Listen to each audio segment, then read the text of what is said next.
Okay, good evening, everybody. The microphone is not connecting to the speaker, but I'm using the microphone anyway for the taping. Welcome to the debate. I'm Benedetto Chico from the Chamber of Commerce, and welcome to the candidates for coming over and being public and answering our questions. And I want to thank also Dick Spotwood, our moderator. Everybody knows him in the community from the IJ editorial pages. And more importantly, I want to welcome you, the public, we the people, we the citizens, we the taxpayers. So it is about us tonight trying to figure out what our new county supervisor for our district will be doing for us. The Chamber of Commerce of San Anselmo is, by the way, we are celebrating our 90th anniversary this year, 90 years around. It is an all-volunteer board. Everything we take in, mostly from membership events, is spent back in the community. So I would like you to consider, even if you don't have a business, to join the chamber. It's $120 a year. We do a lot of stuff, from the holiday tree celebration to the menorah to the classic car show. We support the Live on the Avenue and many other ventures. So please do consider that. $10 a month to support our community. Our board is Nancy Altman, out here in front, Lori Berliner, who owns a business, hat maker in downtown San Anselmo, Vance Frost, a real estate, and Chris Kelson, who is not here tonight, from State Farm. She's responsible. She put all of this together. So everything happening tonight, she's the one who organized it. I want to thank also Archie Williams. I believe Calliope is the tech person, and Damon from Marin Community TV, who is going to provide the tape. Event is going to be available on sananselmochamber.com in a few days.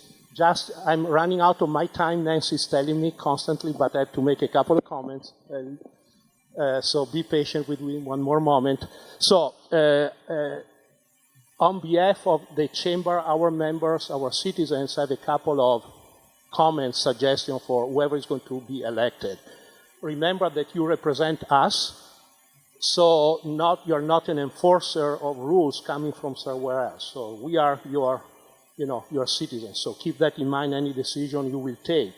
And keep in mind the priorities, roads, safety, fire, water, a cellular tower finally in Sleepy Hollow. We've been waiting for 20 years to have a cell service in Sleepy Hollow. So basic first and then anything else. And remember that every fee, every tax you pass, it is literally, death by 1,000 cuts. That's what every single business is telling us. Please consider that businesses are in business to make a profit. They cannot keep being burdened by endless regulations and taxes and fees. And the big elephant in the room, of course, is tonight in the community in San Anselmo more than the other towns, is the flood control. And that's my suggestion. The biggest enemy of a good plan is the perfect plan. So let's try to do something to at least start improving the situation. Last night we have ABC News broadcasting to the entire Bay Area that San Anselmo was going to be flooded. That's terrible for our businesses. People don't come to dinner, don't come to shop, don't stay at my hotel. So let's try to have a solution. And again, thanks again. It's great for you to be here, and thanks everybody. And now Dick Spotwood will remind the rules of the game. Thank you, Benedetto. It's a pleasure to be back at the San Anselmo Chamber of Commerce, and it's a pleasure to have this panel tonight. I've gotten the last couple of months to meet each of them, and they've been not only at the IJ editorial board, but other debates and public forums. They've really gotten out to the community, so you have an ideal circumstance here to pick your next supervisor. Let me just remind you that how the rules of supervisorial races work. That starts with, in California, county supervisors are elected by district. And in your second district, 4 candidates are running. If any candidate gets a majority of the vote on the March 5th primary election, majority, they win. Highly unlikely with 4 good candidates. So that means the top 2 candidates in the March 5th will run off against each other in November. It's a very long period of time between March and November, which will exhaust not just the candidates, but you too. But that's the wisdom of the legislature this year. So that's the basic rules of the state of California. The basic rules for our forum tonight is that each candidate will have, starting in alphabetical order, Brian will start, and it will go down the line alphabetically, having 3 minutes to tell you something about themselves, why they've decided to run for the County Board of Supervisors, a little bit about their background and some thoughts. After they finish that, each of them will then be subject to questioning. Most of the questions will come from you, the audience. I'm delighted to say that we've already received a fistful of questions, and we can use some more. We have folks in the audience collecting questions, but they're the best. This is your opportunity. Take advantage of it. It's a good opportunity. They will each have 1.5 minutes to answer each question. We're going to try to reverse the order so everybody has a chance to go first. Sometimes we lose a little track of who's there, but please excuse that. But each will have 1.5 minutes. Then, a little different, after the 4 of them have gone through that, if they choose, any of them can exercise the option to say another 30 minutes in rebuttal. A rebuttal means that their name is 30 seconds, not 30 minutes, no. 30 minutes, well, thank you. This is a good sign that the candidates are 30 seconds, a chance to explain. Perhaps they thought the situation had been, their position had been misstated or their name was mentioned, whatever reason, you have 30 seconds. Once we finish that, and we're aiming for a closing time before 8 o'clock, each of them will have, in reverse alphabetical order, 3 minutes to explain to you, the voters, why you should vote for them. So that's the process. I know all the candidates have heard that before. We briefed them just before the session tonight, so they're fresh on that. But it's important that you're well aware of what the rules are as much as they are. As you're a participant, just as much as they are. By the way, the ballots are going to go out next week. And they'll be mailed probably around the 5th. And so look for them in the mail. Every registered voter in the county of Marin, regardless of partisan sign-up, whatever party you're in, gets the same ballot. And you're going to have a chance to vote for county supervisor. So don't let it sit on the refrigerator magnet too long. When it comes, vote. And tonight we'll have an opportunity to start with Brian Colbert, who's going to tell us exactly why he should be your next county supervisor. Thanks, Dick. Can everybody hear me? I can't really figure out the text. So use the mic, but it's not projecting. Is this good? Okay, great. So anyway, thanks to the chamber. Thanks, Dick. Thanks, everybody, for coming. My name is Brian Colbert. Like many of you, neither myself nor my parents were born here in Marin. I was born in Connecticut, a small town outside of New York City. I have a younger sister. I attended Oberlin College. I grabbed a degree in acting, also a degree in political science. I then moved on to the University of Chicago. I got a law degree and a master's in public policy. I practiced corporate law in New York City before moving over to the business side. I ran a small chocolate company in Rhode Island for a little while. Then moved to Southern California, where I ran a VoIP company. And for those of you who don't know VoIP, that's Skype before Skype was there.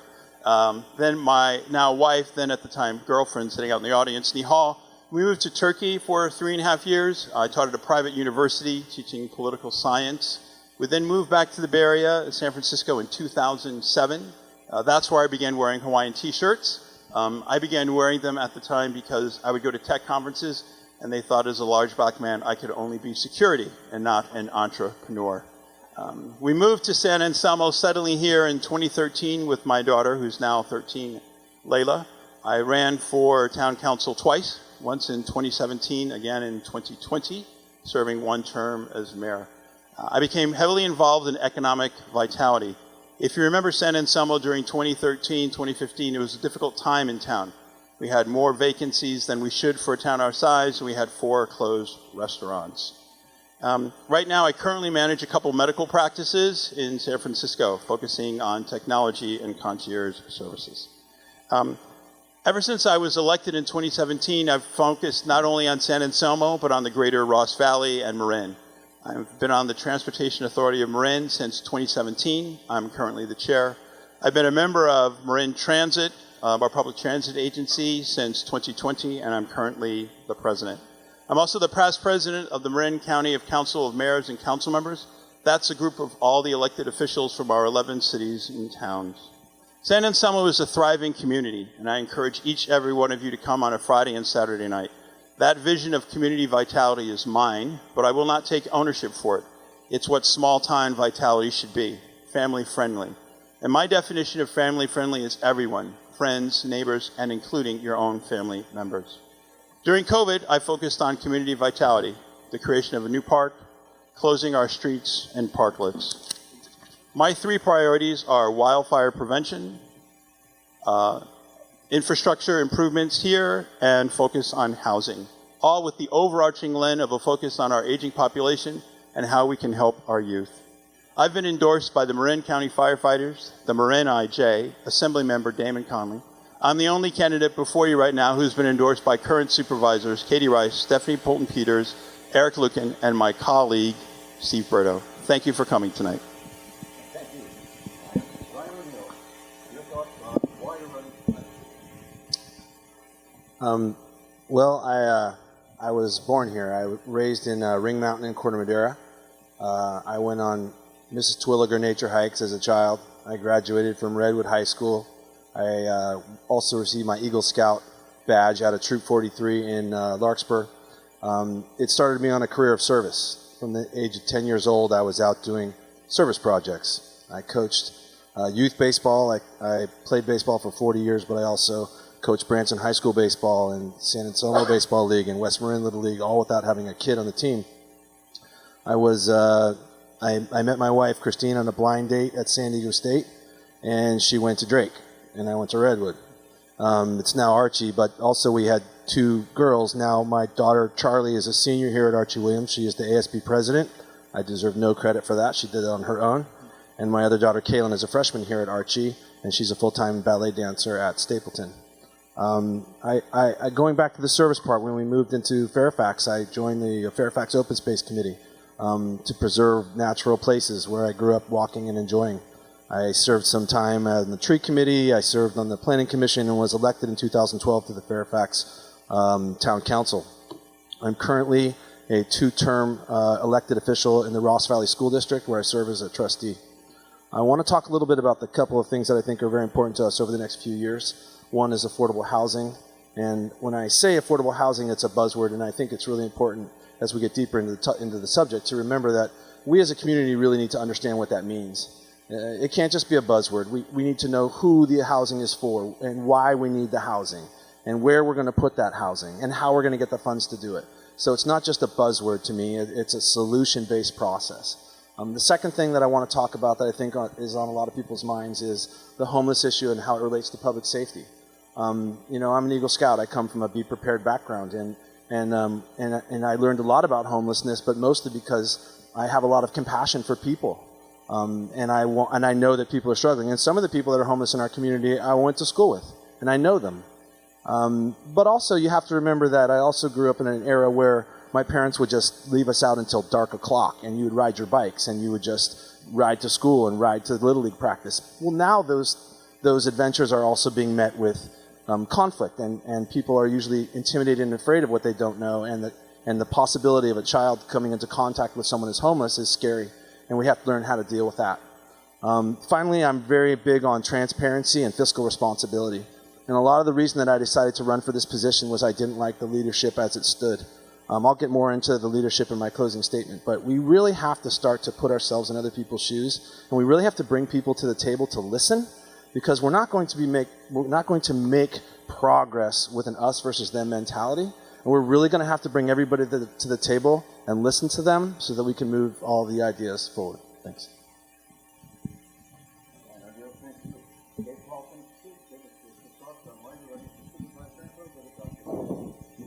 Sure, thank you. So my name is Gabe Paulson, and I wanted to say a little bit about myself first and then spend more time about what I'd like to do for District 2. So I'm a Marinite. I've been here 25 years, worked and lived in this area. I've worked here, I've volunteered here, I've served here, and I'm also raising my family here. I have a 2-year-old and a 6-year-old and a lovely wife, and we live behind Redwood High School, your rival. I have 2 physics degrees, one from Princeton and one from Berkeley, and I kind of took that and started a software company. So I founded it, and in the Bay Area created about 35 jobs. And one of our pride and accomplishments is serving the Coast Guard for 20 years and giving them a national logistics system which they use to this day. I've kind of organized my life into 3 rings. I think of the inner ring as my family, my daughter, my son, and my wife. And the next ring is the next immediate family, which is now primarily my 93-year-old mother, and I'm in charge of all her elder care. And then the kind of biggest and widest ring I want to talk about is the community. And it's one that I've been more and more concerned about. And it really started, reading the paper and being generally, frustrated and disgusted and thinking I wanted to get in and not just be a spectator. So I got elected and joined the Larkspur City Council in 2019, and I had a real eagerness to, get as many issues as I could under my belt. I started with housing right away, and there were eviction possibilities at the mobile home park, Marin Park, and I've spent a lot of time in housing. I've rewritten parts of the housing plan, and I've really learned the technical side of housing, and I've been very active in rent control. It's probably something that's it's probably the most published part, but I've done a lot on subsidy work too. For fire and flooding, I jumped onto the Marin Wildfire Prevention Agency right in the beginning, and I really wanted to understand, how we could take such an intractable problem and start creating some risk reduction and safety. And the first would be evacuation routes, and then some of the things that you've all heard, home hardening and vegetation management. But it's really got a lot of depth and subtleties, a lot of data and modeling, and I've really spent the better part of 4 or 5 years working and understanding it. The same with the flood zone. I'm on Flood Zone 9 board, and I study not only San Anselmo, but the lower, Ross Valley. I think I'm out of time, so I'll basically just say that Health and Human Services is a big focus, and I really look forward to sharing my vision tonight. Paul, thank you. My next and final introductory remark is a little about why you're running, Heather, and what you're going to do, and a little bit about your background. Heather McPhail Sheridan. Hello, everyone. I have some prepared statements.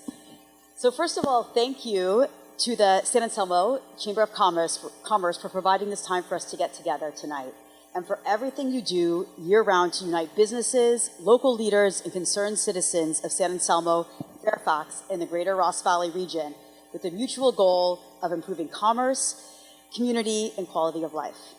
My name is Heather McPhail Shreederin, and I was born in Marin General Hospital, grew up in San Rafael, and currently live down the road in Kentfield with my husband and 4 kids.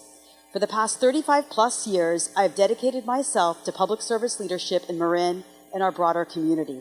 From being elected student body president at Marin Catholic, to serving in the student government at UC Berkeley, and to being elected president to represent graduate students at Oxford University. For the past 20 plus years, I have held executive positions in both the corporate and public sector in business development and strategy. I am also a local business owner, and I serve on the board of directors of McPhail Fuel, an independent business which has been family-owned since inception and rigorously committed to strengthening the communities in Marin and the North Bay since 1884. Most recently, I was elected to serve 9 years on the Kentfield School District Board while raising my 4 kids. As president of the Kentfield School Board during the pandemic, I led the engagement with parents, teachers, administrators, and our greater community. The KSD became a model for how schools could reopen safely and quickly while consistently maintaining a balanced budget. During my tenure, Basich and Kent consistently scored among the top schools in the state.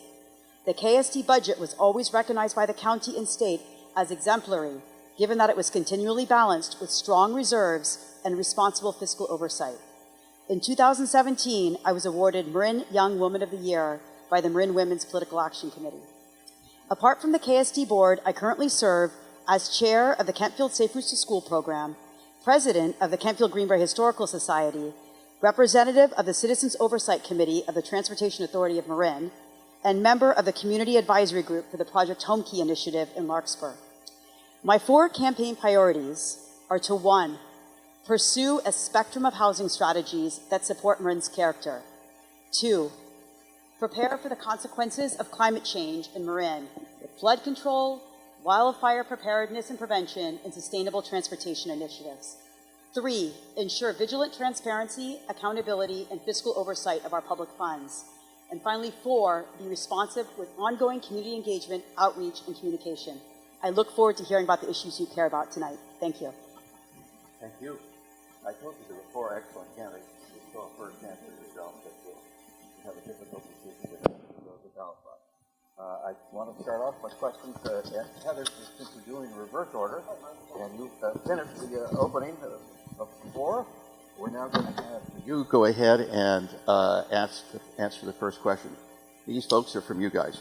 Thank you for writing them, and more are encouraged. Heather and everyone, please talk about the progress, or lack thereof, of flood control in the Ross Valley. What are your thoughts on San Anselmo dropping out of flood zone 9? Heather. Obviously, the elephant in the room. Question first. So yes, I'm not a resident of San Anselmo, as you all know, but I have a few thoughts on this. One, I think the reason that the flood zone 9 came about was a very sound motivation. We had massive flooding in 2005, which caused $95 million worth of damage. So it was very sound to put that on the ballot and get it passed. Where I think it is today is very different than where the origins were. And I understand wholeheartedly why there's initiative in San Anselmo to get out of flood zone. There are allegations of fiscal, problems with fiscal transparency, oversight, and just overall feelings of not being part of the process. I think these are very serious allegations. But most importantly, I think what this measure represents is a loss of public trust. And I think that's very serious, and it's very difficult to get back. So one, yes, I'm in favor, and I understand why San Anselmo wants to get out of it. And I think there was a second part to your question. Where do we go from now? Yes. Okay. In terms of where we go now, I think the real, okay, 30 seconds, perfect. Where we go from now is, one, I think we've put a stop and a pause on all future spending with the current. We've already spent $53 million. We need to stop the bleeding, put our head up, do a full financial audit, and revisit what this flood zone was created to do. Thank you. Yeah, thank you. So I had mentioned earlier that I'm on the Flood Zone 9 board, and I've also looked at the other flood zones. We have 9 or 10 of them in Marin, Flood Zone 3, Flood Zone 7, Richardson Bay, and over in Santa Bonita. I really think that the starting point for this is probably to stop what's going on now. So I do support Measure F, and I do think that it's not symbolic. I do think that just like we had to stop because of the FEMA, lack of coordination with FEMA, about 14 days ago, there's other places where we could be spending the money. So in concrete terms, one of the things that's frustrated me at the meetings is we don't have Zoom. So inviting not only all the public, but to invite some more experts into this, and I've started forming a panel of experts, and also to get the Marin grand jury to look not only at a financial audit. I think that'll just teach us hindsight. We know the money was wasted. The problem is in the financial one, it's also a project one. The project plan, it was a tax without a project. And I do have a vision for the project itself, and it would start by tiering the different levels of flood, flood risk. So there's the 7-year flood, the 30-year flood, the 20, and then the 100. And for San Anselmo, you have a storm drain plan, just like we do in Larkspur. And for us, it's a $25 million unfunded liability. And even tonight, you've got issues with that. And I would start directing money towards the 7-year flooding. And I think we really need to tie this to a metric. And there's the community insurance rating system. And for example, Corte Madera deals with the same thing, and they have a level 6. And we would have to tie any progress to that and start reorganizing as a JPA so that we could get more seats at the table. Thank you. Thank you. Ryan, your thoughts on questions? What would you like me to do the question? Sure. Please talk about the progress or lack thereof on flood control in the Ross Valley. What are your thoughts on San Anselmo dropping out of flood zone number 9? Well, that's a big yes on F. And I've been the loudest voice, I believe, in the room, because when this vote really came through many years ago, I want to say it might have been 2008, it was very controversial. And you're going to hear me talk a lot about consensus building and trust. And when a vote came through that was a special parcel tax vote in regards to this issue, what happened was you had to sign your ballot. And a lot of people aren't used to signing their ballots. And not only that, only 1 vote per household came in.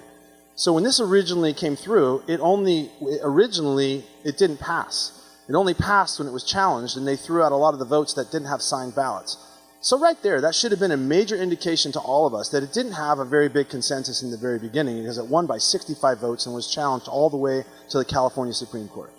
So at that stage right there, we should have recognized that, you know, a knee-jerk reaction to a major problem is not the answer unless you have massive consensus. And this is what happened. Everybody at that stage recognized that it was a big problem. And they pushed it through, and what we did wrong was when we recognized we couldn't use San Anselmo as a retention basin because the voters didn't want it, we should have brought all this money back to the table. And we didn't. We just kept forcing. We kept forcing. And now we have $52 million spent. And in 2022, the numbers were broken down to of $52 million, 72% of that was spent on staff and consultants, 14.6 on land, and 12.7 on construction. We got to do better, and we got to do it together. Thank you. Ryan. So hold your applause to the end. We can all applaud together. Brian, you would know the question on flood control and San Anselmo staying in or out of the flood control district. Yeah, so I've just got 3 quick points to make. The first is, look, it's clear the flood programs, there's been mismanaged. There's been missteps. But I haven't heard anyone say how they're going to get back the money that's been sent since the inception of the program in 2028. I would encourage everyone on Measure F, I'm officially neutral, right? I asked that we not go to the ballot, and I encourage you all to read the ballot document you got. Regardless of whether or not Measure F passes, the taxpayers of San Anselmo are still going to have to pay. They won't have any ability to have any control over it. So I just didn't think there was any legitimacy for me as an elected official to go to the people and ask for something to vote on that their will could not be effectuated. I thought that was symbolic. Words that I encourage you to read in the Marin IJ online today, right? When the editorial said, vote no on F. It's symbolic and fairly, potentially misleading.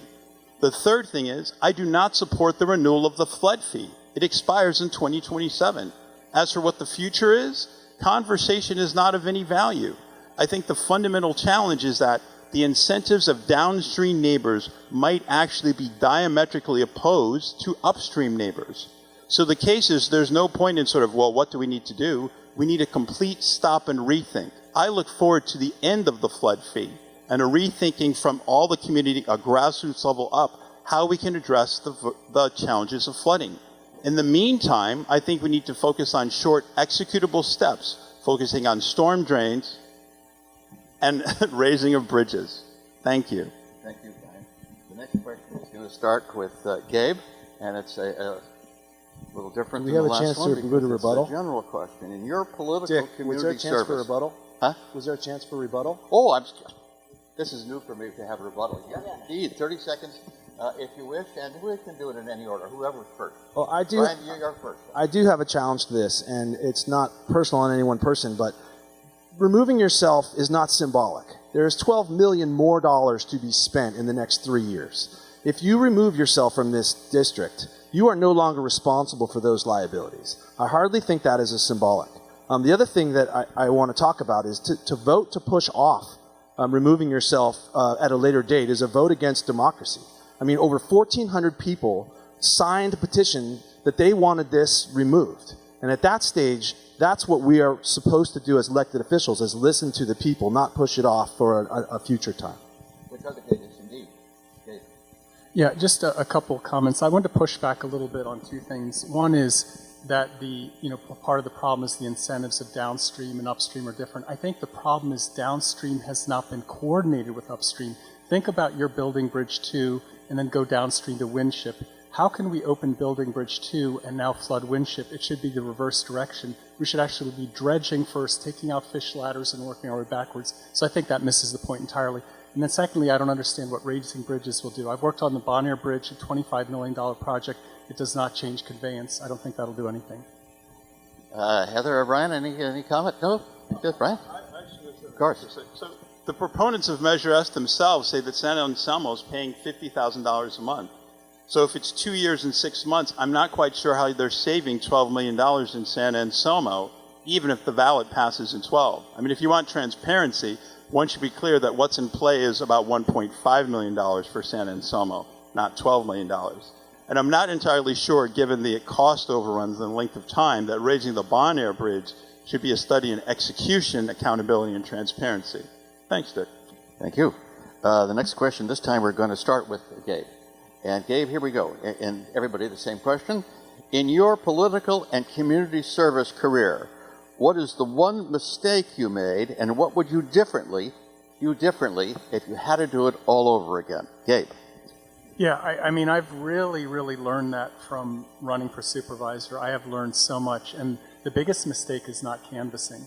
I think I did have office hours as mayor, and I was also, it was one of the most intense years for rent control. We were in the IJ about 10 or 15 times, and, I was presiding, and it's hard when a very vocal group comes up to you, and, I really try to stick to the data and the metrics. But until you've talked to literally thousands of people, it's hard to know the will of the community. Staff doesn't give it to you, and it doesn't come from opinion polls. It just comes from these kind of conversations. So I think all of us up here have literally knocked on thousands of doors. I know I have. And if I were to start over, I would start with that. And even if you know you're going to win and you're uncontested, talk to everybody you can. Ryan. Well, I'm currently in a big one right now, the Fairfax San Anselmo Children's Center, as I serve on this district and as a trustee. And I have very sound logic. I am a pragmatic thinker and a critical thinker, and I do my homework. But what could I have done different? I can definitely recognize that when you know something, you're only as smart as yourself.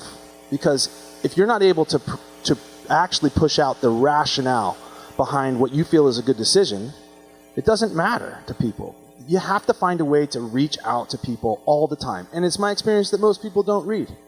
It's my experience that most of them don't open all the emails.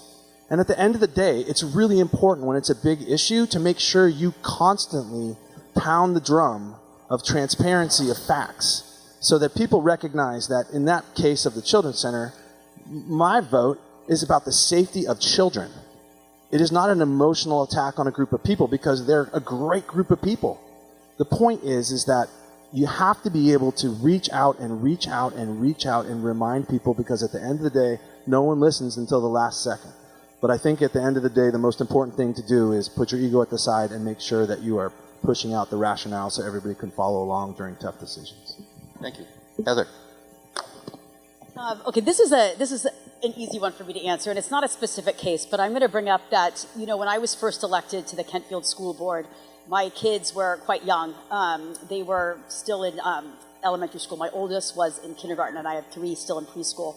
And the biggest lesson I learned is my tendency, my work professionally, as well as any time I've ever served on any boards, was to go all in and read.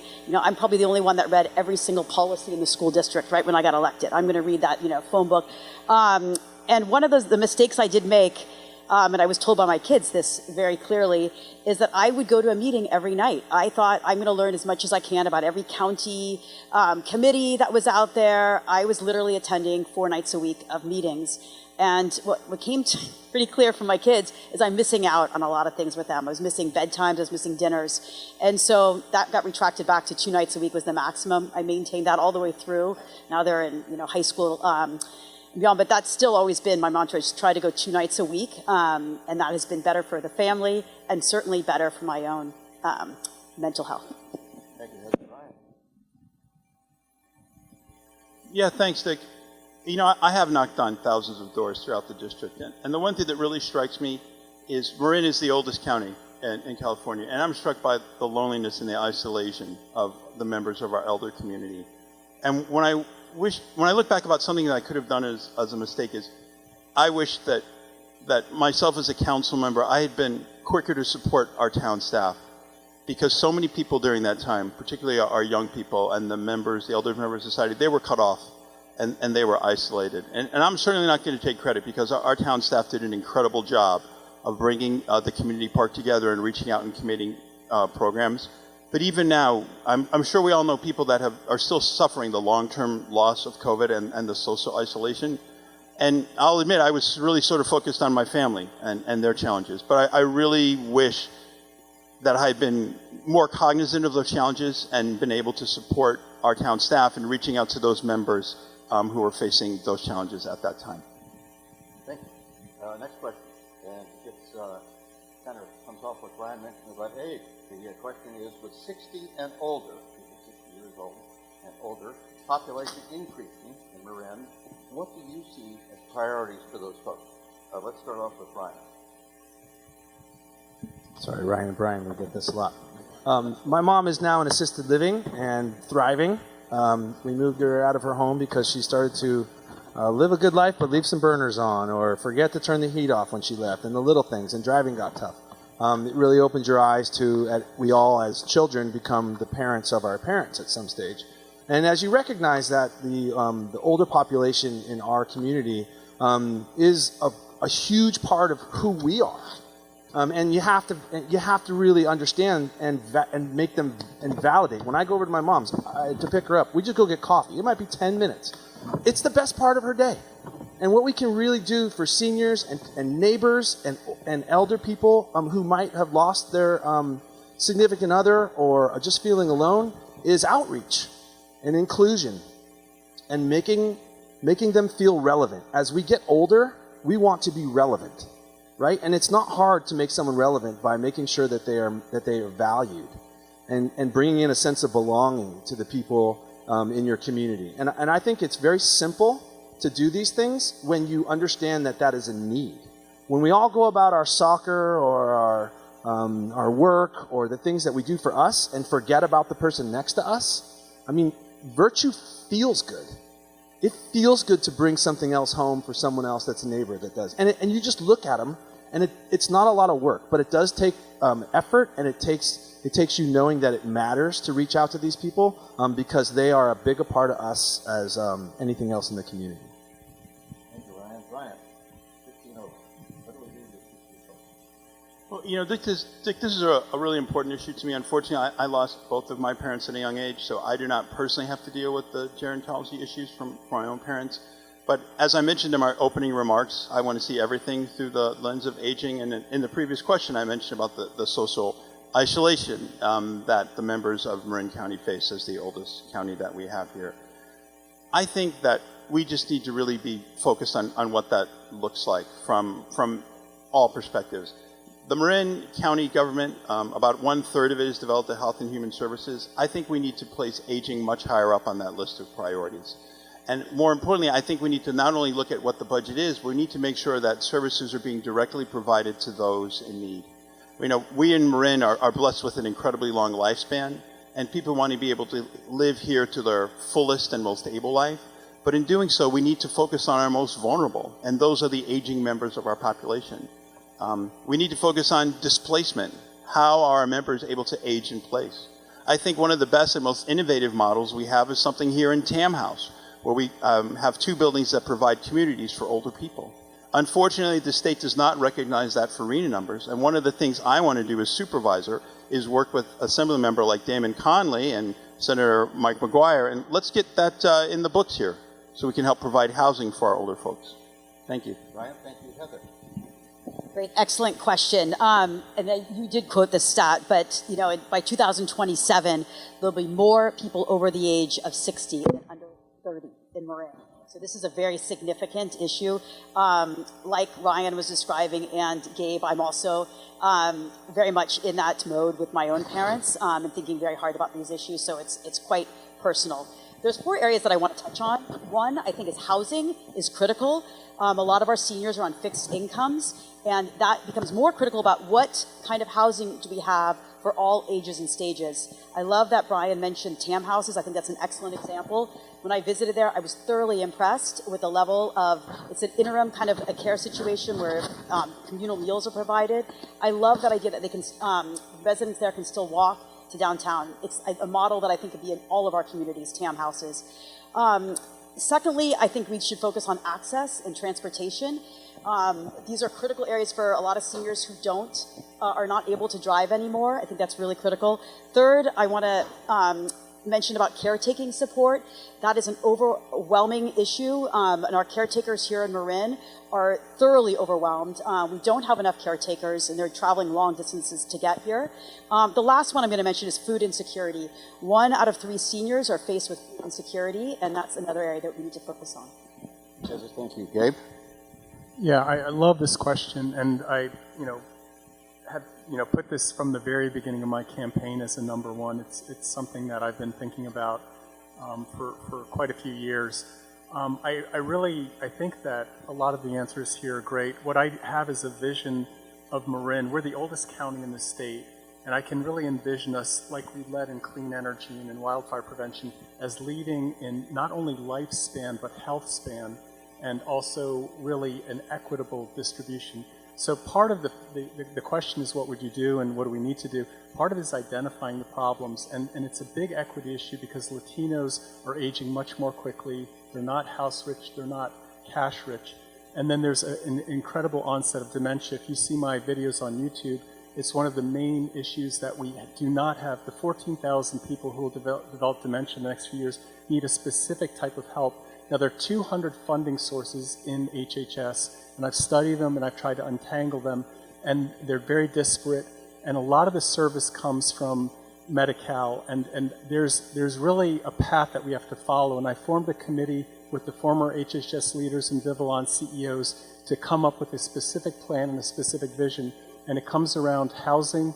Today I defended for the IJ the measure that I was designed specifically to protect 200 seniors in Larkspur, and I hope it passes Measure D.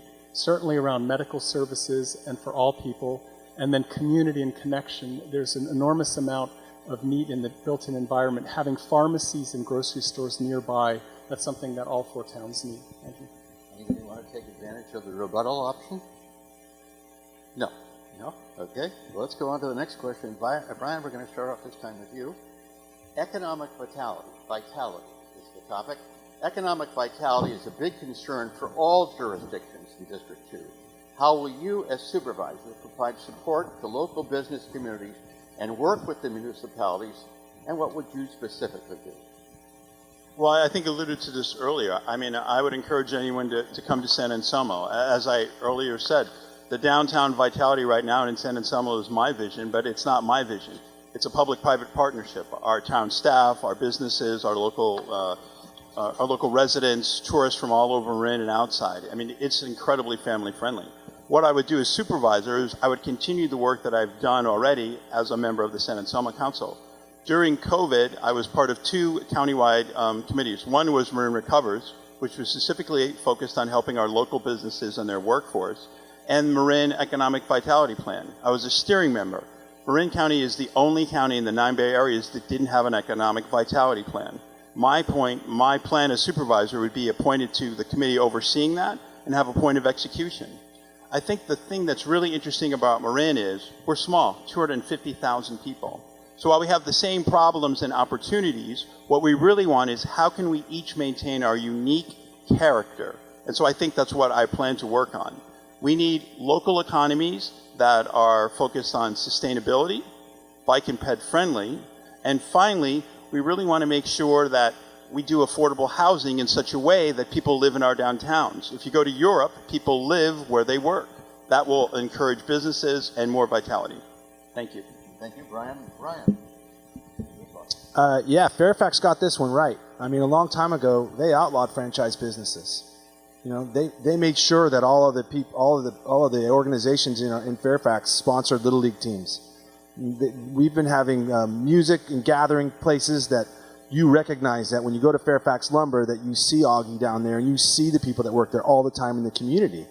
I mean, people are now shopping on Amazon and forgetting about those businesses when you don't know the business owners. But when COVID came around, if you noticed, what started to happen is everybody started to miss everybody else a little bit. And we missed the community aspect of it.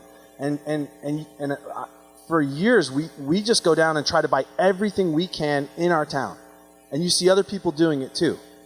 I mean, at the end of the day, small business is the engine of our country, right? I ran a small business for over 30 years with my family. It's called O'Neill Custom Bags, and we made custom bags for college and pro sports all over the nation, including almost every NFL team. We had a product that was amazing, customizable, but when you called the company, you got myself or my dad or my brother on the telephone. It mattered. You create those relationships with people, you want to buy for those people. And it's okay if it's $10 more than if you bought it online, because you know we're going to take care of it. So community is much more than $1. community is about supporting all the businesses. And I'm not just talking about restaurants. I'm talking about how hard it is to run a small business and the commitment that it takes. Your community learns this, and they buy in when you support those businesses. They're vital. All right, thank you, Gabe. The economic vitality in our community during the second day. Yeah, I mean, I think it starts with two things we've already talked about, which is aging and housing, and also something we haven't talked about, which is COVID. So the fact that the housing costs are, driving most of the people commute in, that's obviously something we need, but that could be a 5 or 8 year horizon until that, picks up. And the aging, a lot of people are moving out of the workforce and they're not actually working here in Marin anymore. One thing that I really want to focus on is how we have a lot of demand here and we don't have the supply here. So I've worked with the Marin Economic Forum and the Economic Vitality Plan as well, and I've really compared to other counties, specifically Sonoma and Napa. And what I find is that in Marin, we've talked about aging, we have an enormous need for elder care. And the pipeline, the worker pipeline, is something that a county supervisor can really affect and improve. And one of those, sort of undersupplied pipelines is nurse practitioners. And so I've been working with the College of Marin, talking to them. They have a decent program there. One that is less, robust and more broken is the pipeline for electricians. So these are jobs that could go to any people, disadvantaged people, and the pay is much higher than the typical service jobs. So we can't really count on downtown San Anselmo or downtown Larkspur or Fairfax with its restaurants. Those jobs pay $20 an hour. We need to start bringing in higher paying jobs. And there are others in this pipeline. IT, that's my industry. There's an enormous opportunity for creating a Silicon Valley North here, and I'm working with some of those people. Thank you. Gabe, thank you. Heather, economic vitality is the topic. Great. So first of all, I think we're sitting in a community that really gets it. San Anselmo, I think, personally, has the most vibrant downtown of any city in Marin. But I do think Fairfax and Larkspur are close second and thirds. But I do think this is, and it really proved itself during the pandemic. This was the place to come. The streets were closed. This was the fun place to be. And I think it's a credit to all of you for making that happen.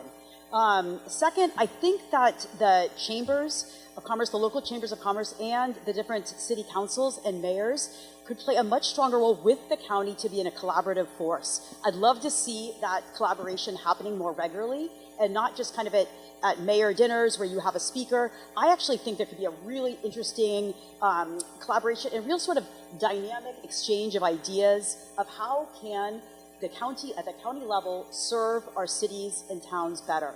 The last one I'm going to mention, I know it's been mentioned before, is on the affordable housing. It cannot be overstated. When you have 2/3 of our workforce commuting in, it's a big issue in terms of, one, we don't have people that are part of our community, a fabric of our community. They're not shopping in our stores, eating in our restaurants. We absolutely need to address the affordable housing issue. Rebuttal. Anyone? No? Okay. Give you the opportunity. Ryan, you're going to start off with the next question. Ryan, you're going to start off with the next question. With the impending budget cuts from the state due to the substantial state budget deficit, how will you ensure that we here in Marin can build the needed affordable or the necessary affordable housing? Welcome to affordable housing, starring the state. There is no guarantee that we're going to be able to do this, but we got to figure out a way to do this. I mean, this is where the rubber hits the road. This is where the leadership has to stop pushing off and really bringing. Going back to my answer about why it's important to you, I said it in my opening statement, right? Affordable housing is crucial, and I'm glad I get the opportunity to dig a little deeper. It's just a term that we throw out. We're on the book tour up here. We talk about these buzz phrases, and we pretend we know all the answers. And the truth is, we study a lot, and we know a lot of current stuff. But the truth that I'm trying to push back is not the exact details of how this has to happen, but we have to get the buy-in. When we actually work as a community and find value and importance in something, we can move mountains, right? But the problem is that the state is pushing out the narrative. The county is trying to push out the narrative now. 6 years ago, if you brought up building affordable housing, you'd be throwing fruit at us. And now it is important. And the most important thing we have to do now is reach out and like I said in my opening statement, who are the people we need this for? Do you know? Well, I'll tell you, it's your Little League coach, it's your fireman, it's your teacher, it's the people who work here. right? Those are the people. Now, when you have a face on those people, don't you think they deserve something? And where are we going to put them? Where is that? Well, I don't know, but let's figure this stuff out, right? When we have a face to the problem and we can actually identify why it is important, and the community and the county can push the reasons, we as a community can really come up with the answers as soon as we understand the why. Thank you, Brian. Gabe, you're next on answering that. Yeah, thank you. So I think it's a threat. Just to put it in perspective, what the county does, because we're talking about being a supervisor, there's a $50 million affordable housing fund, and you're given a cap of about $100K per unit. So we're talking about, a minimum of about 10 times 50. So about 500 units. That might be a threat, but I think the way to address it is to look at all the different tools in the planning toolbox. So one of my favorites, and I've said this a lot, is transit-oriented housing. I think we're going to have a challenge incentivizing developers, and we see this over and over and over, unless we allow them to go vertical, unless we allow them to increase density. And in Larkspur, it's a little bit easier because we're on the 101, and there's some candidates here. I've looked pretty closely at your housing element, and even less so in Fairfax. But to allow 6 or 7 stories, that is something that's outside of state taxes and funding. And there's kind of an effect, if you build housing, even luxury housing, what happens is people who are in apartments and are not rent burdened will move there, and that opens up more apartments. So any development can have some benefit. The other is ADUs. We really, like Ross will probably only meet its RENA numbers by that kind of infill. And I think it's a very important one for San Anselmo. I've looked around your downtown area. I know the streets, San Anselmo, Magnolia.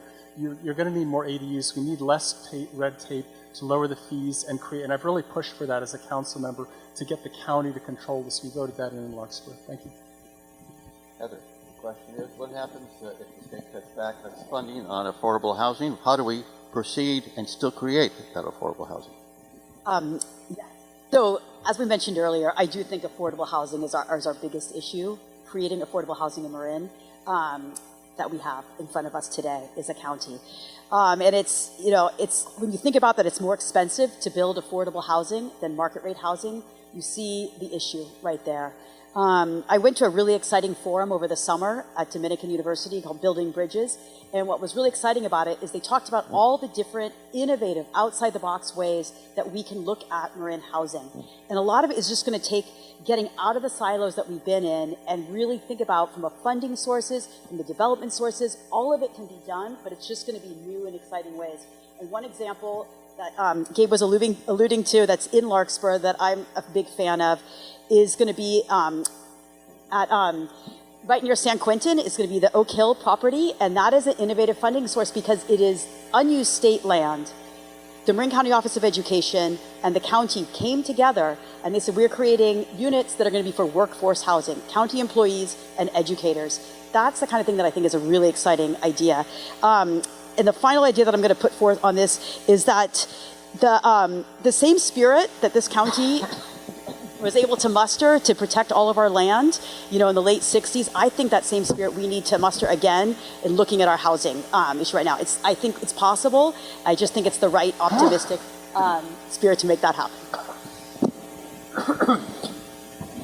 Brian, you're next. Excuse me for the... Can you repeat Yes, the question? The question is, what do we do here in Marin if the state goes ahead with its budget cuts that affect the money that's been set aside for affordable housing? How do we still proceed to create that housing? Yeah, I wanted to make sure I answered the question. And just for the record, I'm very familiar with what it means to have an ADU on Magnolia Street in San Anselmo because I have an ADU, so I'm quite comfortable with that. If the question is what to do about the deficit that the state's dealing with right now, I think this is a great opportunity. How are we going to solve a local issue? But we need to work with our regional partners and what's going on in Sacramento. So right now, the county has some money that's devoted. But I think more importantly is how is the state going to continue to fund housing in general and affordable housing? The state right now is talking about putting on something like a $20 to $40 million bond to come before taxpayers in 2024, probably in 2026. And I think what we need to do as a county is focus on how can we work with our other 9 Bay Area counties to make sure that our county and the other 8 get that money, and it's used for affordable housing. To do so, we have to understand what the challenges are here, make sure that we lobby with our other partners, because Southern California has more population, and then execute on that. So that's how I would address the deficit as it relates to affordable housing in Marin County, and then allow our local communities to work to incentivize developers to provide the workforce housing that we desperately need, and housing to prevent our seniors from being displaced. Thanks. All right. Dave, you're going to start off with the next question. I'm combining two questions from the audience. They both relate to Golden Gate Village in Marin City. They both relate to Golden Gate Village in Marin City. The first one is simply, what's your stand on Golden Gate Village? But the other one asked, you're a county supervisor. What are your views on the actions of the Marin Housing Authority that have resulted in the deferred maintenance in Marin City and the problems that are resulting from there on? I'm going to start that with Gabe. Yeah, thank you. I'm pretty familiar. One of our former council members in Larkspur, Kevin Haroff, is actually acted in litigation, in defense of the community there. I think, generally the Housing Authority has had some of the same critique as Flood Zone 9, and that's something that I think all of us here are talking about when we say transparency and engagement. I know the supervisors, and I know the ones that have worked in that area, and it's a very, very challenging project. There's so much maintenance, there's limited supply, but I do think that more efforts to get community engagement down there, and allowing them to have a greater voice, a greater say in how they develop that project is really critical. Ultimately, that unincorporated area of Marin City does need to have housing and a lot of facility, a lot of deferred maintenance. And so I think that overall, this is also one that's outside of District 2. So it gets into, as Brian was talking about, I completely agree, like ABAG would be the 9-county consortium to work with the bond, and that's a great mention that's on the ballot. The same thing here, reaching out to South Marin supervisors and trying to come up with a solution that's actually going to work for the whole county. And I think, that's something that we can do generally as the Housing Authority. One of the first things I'd want to do is see how we can swap our RENA numbers and how we can, shift our allocation for affordability. Thanks, Gabe. Heather, the question relates to Marin City and Golden Gate Housing at Marin City. Yes, excellent question. So I've been tuning into all of the Board of Supervisor meetings since I decided to run, and every single meeting, there's at least 4 or 5 people who speak about this during public comment about what is going on there. And I'm glad that you brought up the words transparency, fiscal oversight, and engagement, Dave, because I think those are exactly the words that get brought up. And it's interesting to put a parallel with that, with what's going on with Flood Zone 9. Obviously, I am not privy to a lot of the negotiations and things that have happened historically, but what I do think is that we absolutely need to keep resources like Golden Gate Village stable and safe. It is far more expensive to house someone after they've been evicted than to keep people in their housing. So I think that has to be done, and it has to be a safe environment to be in. And clearly that's not the case right now. Thank you, Heather. Brian, your thoughts on Golden Gate Village? Yeah, I have to say, I don't see how it relates to flooding at all. When I think about Golden Gate Village, I think that African Americans moved here after World War II, worked alongside other people, and they were not allowed to buy real property and were stripped of the opportunity to create generational wealth. And I remember that my parents told me that when we were 3 and we moved to Bethel, Connecticut, there was a petition circulated by all the white neighbors because they didn't want a black family living next to them. So I don't think Golden Gate Village is at all about concrete. I think it's about a group of people that were simply denied the opportunity to live and create jobs with dignity.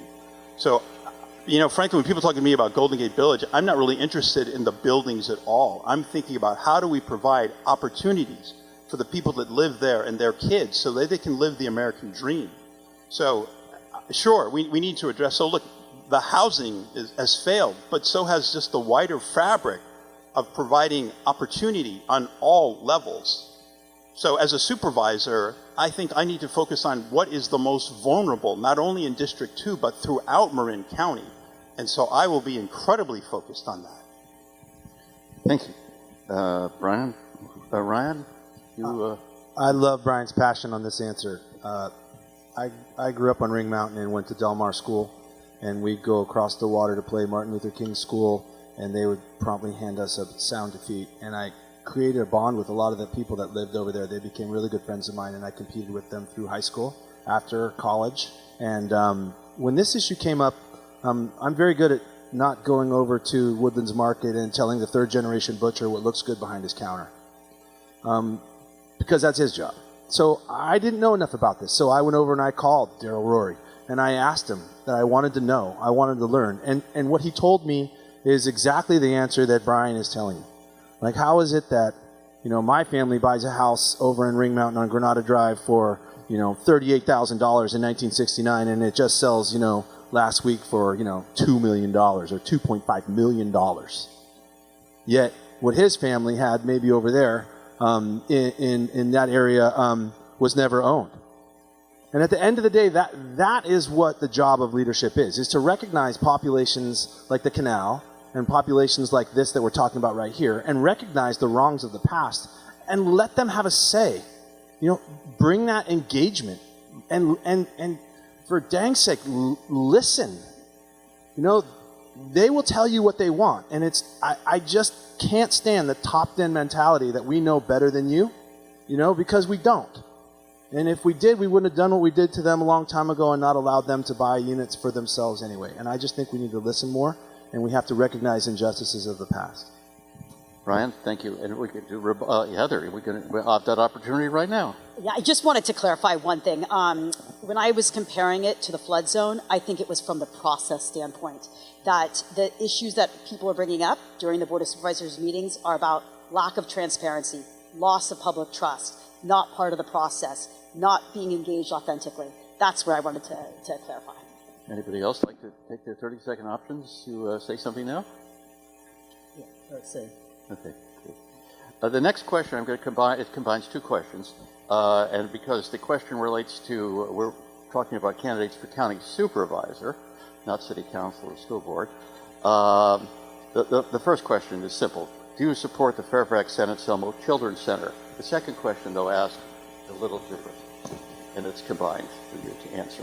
What's the role of the county in influencing local school district issues, or is there a role? What issues should the county try to involve themselves in other jurisdictions? So they're asking the question not as a councilman, not as a school trustee, but as a potential county supervisor.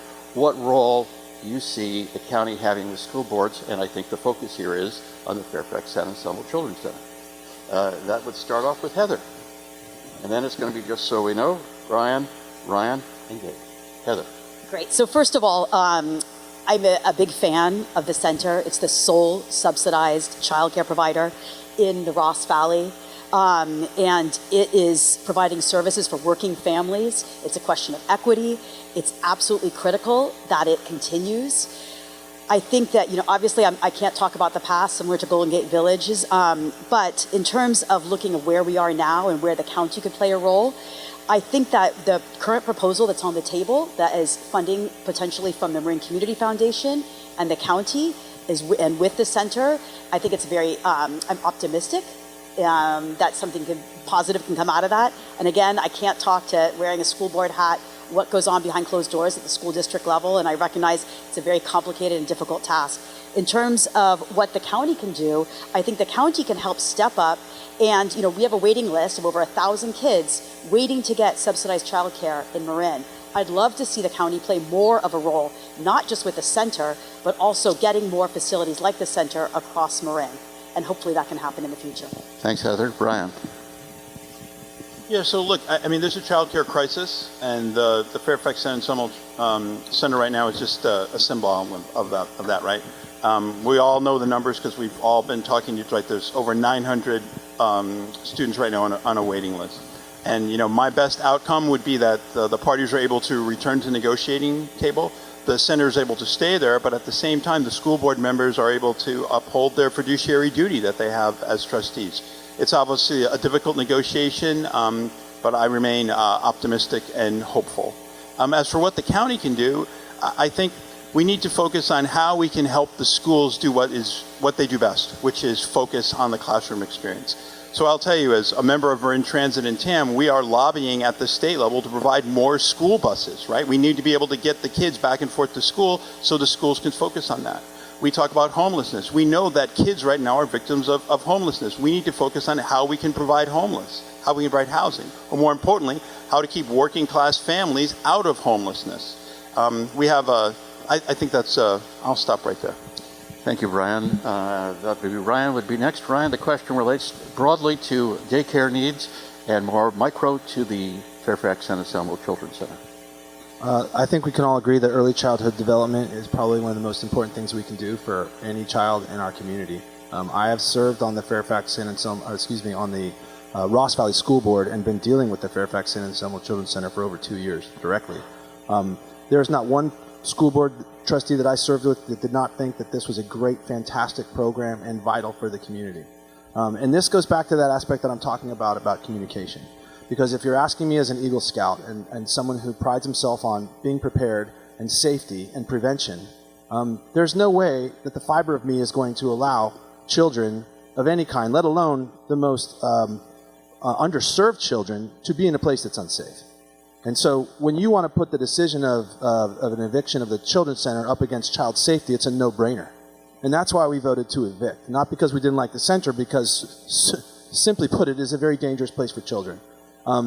So what we did is we reached out to the community. And what the county did wrong, and what the community really did wrong, is I challenge anybody to know what the Fairfax San Anselmo Children's Center was 2 years ago when we asked for help.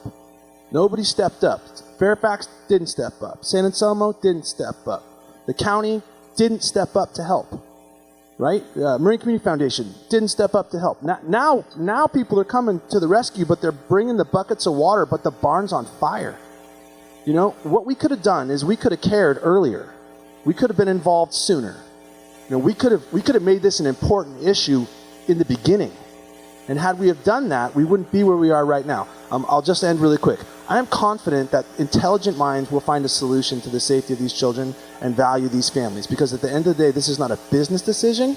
This is about 120 families that need our support. And we all have to figure this out. David, you go on? Yes. Yeah, so I think I'll defer to Ryan a little bit because he's really on the inside for the Fairfax San Anselmo Child Center. You know, what I'm understanding and the action that I've taken, even not being part of that jurisdiction, is I think it's about safety, which is about facility money, which is about deep pockets. So I've been reaching out to Marin Community Foundation and asking if they can be a deep pocket to help, you know, work with the negotiation if we come to the table. Generally, how would the county or a board of supervisor member work with education? It's something that even a city council member, I've done a lot. I have a third of my endorsements are from TAM Union and from Larkspur Corte Madera because I work with them on drug safety and on gun safety and also on restructuring their facilities debt when money was cheap. I think one of the biggest partners I look to as a county member for this issue is Marin Child Care Council, which gets $700,000, and that's about 0.3 of the HHS budget. Earlier I said I have a vision for HHS and I have a committee that I'm forming. This is one of the 200 funding streams. 0.3, 0.6, I think that's something we really need to look at. The other one is First 5. To me, besides the elder care issue, the neonatal, prenatal, and early years is the most important investment we can make in Marin. And finding more money, finding more partnerships, communicating, elevating the issue, that's what I would do as a county supervisor. Thank you. Brian, you can start the next question. You lead off with the answer. I'll start with the question. You lead off with the answer. It's more micro than macro. It deals with what's your plan for fixing the flood bottleneck in Ross? Well, I was just campaigning the other day with Beach Cool outside the Ross post office, and you know, I think Beach is closer to the Ross flooding than I am, and I think Beach really wants that fish ladder gone. So I think, you know, and I think in terms of what can be done before the expiration of the flood fee, I think that's the first thing that needs to happen. I know in Ross they're understandably concerned about what happens in San Anselmo and how will that mitigation affect them downstream. Given that the county has delayed its program here in San Anselmo, I don't think there's much of a relevancy right now to talking about the mitigation efforts. I know in Ross they're very concerned and interested about the bridge conversation, about raising some of those bridges. Again, and while this is a micro issue, those dollars have been locked up in the state and have not come down to the localities. Given right now that the state's in deficit, I don't expect that Caltrans will be delivering those dollars. So I think what can be done right now in Ross in terms of other than sort of, storm drainage management is really what does it take to execute the removal of the fish ladder? Thanks, Brian. Ryan. 150 years ago and before, people didn't build in floodplains. I mean, we got to be kidding ourselves if we think that we are going to start working with Mother Nature and telling her what to do. We're trying to do things with bulldozers, instead of thinking smarter. When you look at how all the insurance is being canceled, and when you look at how the climate change is affecting us, we have many more heat events, we're all talking about fire and smoke days.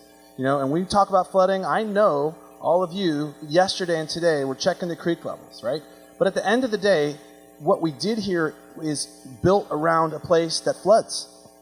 People who, I call them Highlanders, who live in the hills, they buy in the hills because they don't want to worry about flooding.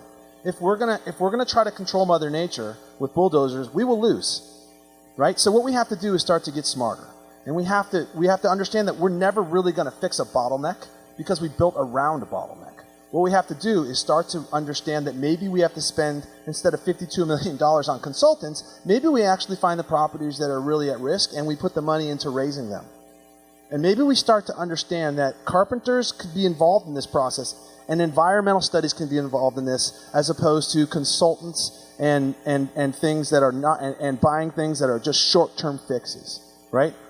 Number one rule is you don't build in a floodplain, and when you do, this is the problem. So I don't think we're going to fix the bottleneck. We're just going to have to be smarter. Brian, thanks, Gabe. Yeah, I appreciate it being a micro question, but it's also really a macro question. So just to go directly to what would we do with Ross and the sequence of bridges, I don't think the fish ladders are a major part. I've talked to, along the entire Ross River corridor, I've talked to 30 homes on either side. About half of them, they're built really high, and most of the homeowners don't really care. And then there are a few, especially closer to the San Anselmo border, where I've been with the residents, and they've walked me through their yards, and it's amazing how vulnerable they are and their properties are. Part of what Ryan is saying, I think, is what needs to be built into the long-term planning, which is strategic retreat. And then part of it, there's just lots of tools in the box, and there's not enough to say in 90 seconds, but I'll give a couple small examples. One is just our local ordinances and regulations for floor area ratios could be adjusted, because if you allow it and make zoning easier to build upward, you get yourself out of the water. And we as the county or as the municipalities cannot pay for this. I've been dealing with the environmental impact reports downstream from Building Bridge 2 in the Ross Valley, and it's extremely expensive. Each house, and we don't even know. I've worked the HECRIS 2D model on my own, on the laptop. We don't have good error bars. And if the flooding is underneath your floorboards, they say you're okay. If it's over, then they have to raise the home at the cost of $1 million. So I think some of it is we have to start shifting the conversation to what responsibility can the homeowners have when they come forward, and then probably in the formation of JPA, we could really address this through the public works departments. Dave, thank you. Heather, your thoughts? I'm going to keep this really brief. As much as I would love to say that we should just go and fix the Ross bottleneck, that would be a nice, easy solution, I don't think it's that simple, and I do think it's more of a macro than a micro issue. And I'm going to draw a little bit of from a historical perspective.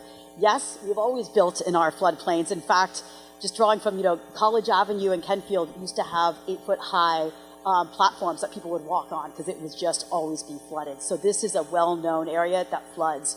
And given that, I think that we have to take a whole view of the entire Ross Valley and not just say, let's fix Ross right away, because that would be an easy fix. Back to the original question that we started with the evening, I think we need to hit the pause button now on the whole flood zone projects, and then get our head up, do a financial audit, and then look at where are we going to look and focus our priorities. But it is going to take a rethinking, and we cannot do these tactical fixes at this point. Thank you. We're going to start this question with Ryan. I haven't mentioned the names of anybody to ask questions, but I'm going to do it this time. Julia Perlman, age 11, asked this question. Julia, thank you for coming. What is your top priority, your top goal to achieve if you are elected county supervisor? Ryan. This one is easy for me because I was someone who didn't like the encroachment on housing when I was growing up in Ring Mountain, but now I understand it. And the real most important thing that we can do is we can teach, and like I mentioned earlier, explain why we need this affordable housing. You know, I am a product of my environment. I grew up on Ring Mountain and spent almost every day outside. And when I was big enough to get on my mountain bike, I was out on Mount Tampa almost every day. I loved it. And if you are like me and love Marin County, you love your open space, right? And you probably love West Marin and the fact that, you know, smart minds kept the development from going there. But because we love those things, it's time for us to make a concession. It's time for us to recognize that if we love our open spaces and West Marin the way it looks, we're going to have to rethink where we put our affordable housing. We're going to have to rethink density. We're going to have to rethink where they go. And we're going to have to teach and explain why we need those things. And that's a big change for me because I didn't like housing and I didn't like the encroachment. But I love the open spaces and West Marin more. And when I recognize that that is really worth saving, it's teaching me that it's important to teach you and everyone else for the other reasons I said of the who, but why we need to change our thinking in where we put them and how we put them along major traffic, infrastructure and traffic corridors. But we have to teach the why. Thanks, Ryan. Dave, the question is, what is your top priority if elected? Yeah, thanks, Julie. That's a great question. And I hope you accept that I have two answers and like the reason why I answered. So I think that there are priorities for yesterday's problems and problems that we're currently facing, and then there are priorities for tomorrow's problems. And to me, the yesterday and today is housing. It's something we knew about for 20 years. It kept building, and we're kind of at a crisis. We really saw it with COVID and the eviction moratoria and just the fact that we're losing people and they're moving out of the area. I've really spent the most time on housing, but I also feel that there's so much to do and that there's so many tools in the box and so many different levels at which we address that. Tomorrow's problem to me is the fact that at Archie Williams and at Redwood High School and even at the middle schools, there's a lot of teen drug abuse, and I'm really concerned about it. I have no problem with Prop 69. I just really want people to start life on the right foot. And that's something I've been working on for 4 years, and that goes right into the Health and Human Services bucket. And we've talked about aging. It's something that I've worked on for 4 years as well, and I'm really trying to elevate it in this campaign. I think it is one of the most important things for equity and also for just getting us to a place avoiding crisis. I think we knew about COVID in 2014. Everything we needed to know we learned from SARS, and we did nothing. One of the main reasons I'm running is I want to try to fix problems before they become a crisis. Thank you. Heather, you're next. Great. Julia, thank you for asking that question. I think it's an excellent question. And while I do have on my website the #1 priority is housing, I'm not going to talk about that right now because I'm going to talk about something that I think is as important, and it relates to every topic that we've discussed tonight. And that is transparency and just being heard. So if you have an issue, a problem in your school, you want to go to someone that's going to say, I'm listening to you and I'm going to do something about it. I think that really matters right now. And a lot of the issues that we discussed, from flood zone to housing, a lot of these things we would be in a better position if we had true, authentic engagement, fiscal transparency, oversight. All of these things really, really matter. And that will enable us to get the public trust back, which I do think has been eroded over the last few years. And I just want to mention one last thing. As part of that, I want to make sure that, like the meetings for Flood Zone 9, these meetings need to be recorded over Zoom, available in Spanish, and with regular meeting times. We must demand those basic level things from our public leaders. Thank you, Heather. Brian, the question is, what is your #1 top priority for election? Yeah, my top priority is wildfire prevention. I toured Sonoma after the devastation, and I'm still shook by what I saw. I mean, we've done a lot here with the creation of Marin Wildfire Prevention Agency, and devoting $20 million is a great step. But as we've seen from Hawaii, like, that we can always do more. And what does that mean? We can make sure that our fire departments are fully staffed. They have the equipment that they need. We need to continue focusing on education. We need to continue focusing on how we can help property owners home harden. And notice I say property owners, because I'm not just talking about homeowners. I'm talking about commercial property owners, because that's where renters live. I'm sure we all recently got an insurance bill. Insurance bills are just going through the roof. We need to be able to figure out how we can work locally, countywide, and again with our partners in Sacramento so that people can afford insurance and how they can be there. So that is my #1 priority, and I intend to focus on it from day one. Thanks, Julie. Just so you know, yes, indeed, we have the rebuttal time. And Ryan, if you would go first. Yeah, I'm going to do a rebuttal on myself. And the reason is because as important as housing is, I'm an Eagle Scout, and I'm telling you, we live in a community of ostriches. We live in an area where wildfire is going to devastate us. We cannot afford to think that we're just going to be able to get out of here. You know, and so I challenge everybody to recognize, are you ready? And do you know where you're going? Because everything that Brian said is absolutely correct. But where are you going? We have very narrow corridors here, and we have to make sure that everybody knows how to get out. So I think evacuation routes are the most important thing that we can deal with, because none of these other issues that we're talking about up here, they don't matter if we can't get out and save ourselves. So I think everybody has to put that on the front of their minds. Anyone else like to take the option?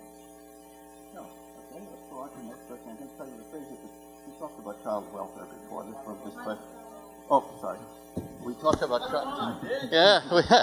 we talked about child welfare before. This I'm trying to restate this question, but the questioner is really worrying about your thoughts about social media and child safety. What would you propose to protect the children in this county from some of the potential dangers that we've recently read about in the paper for children? And we're going to start this one off with Ryan. Yeah, I'm a big proponent of parents actually stepping up and being responsible for their own children. I mean, I am not a big proponent of putting government responsibilities and town and leadership responsibilities on anyone that doesn't pay the Wi-Fi bill. I mean, my kids are on those devices, right? But we have talks about that stuff. And if it gets crazy, you just shut the Wi-Fi off. I mean, you can get into e-bikes too in the same way. Like, you can buy your kid a $10,000 e-bike and then let them run stop signs and get in trouble. That is a parent's job.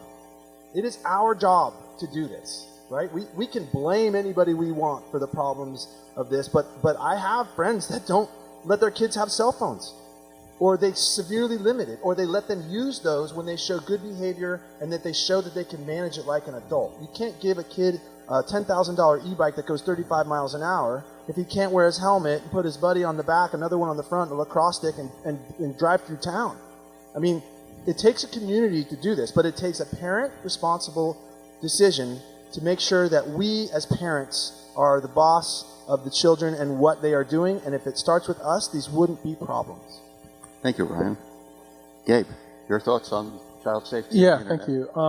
I guess, kind of tagging off a little bit what Ryan said, I do think that education is really important, and it's often education of the kids, but it's very much education of the parents. And I found this, we're talking about social media, but on a parallel track, the issue of teen drug use. I think that what we found over and over again is how much the parents, their behavior, their signals, their choices affect what the children do. So really, as this would be a Health and Human Services behavioral health program in that department under that $300 million where we'd be allocating funds. But I do think making sure that education is adequate.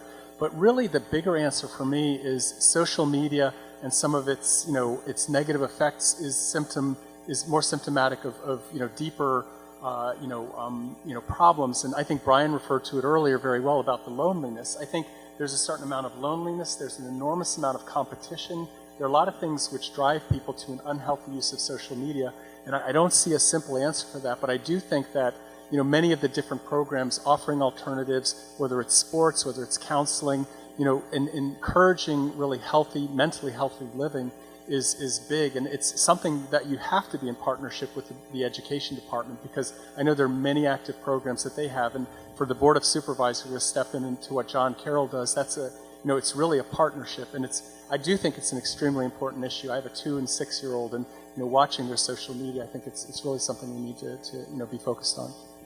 Heather, social media and children, and how do we protect them from the bad elements while keeping the good?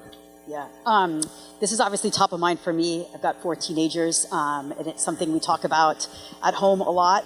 And I think I'm going to approach it from 2 different angles. One, on the education side and what our schools are doing. I can tell you, after being in the school board, especially during the pandemic, our counselors are overwhelmed. It is very serious what's going on in schools in terms of what they're seeing, and a lot of it does stem with social media. There's all kinds of really great programs, the pledge that you can wait till 8th grade to get your kids smartphones.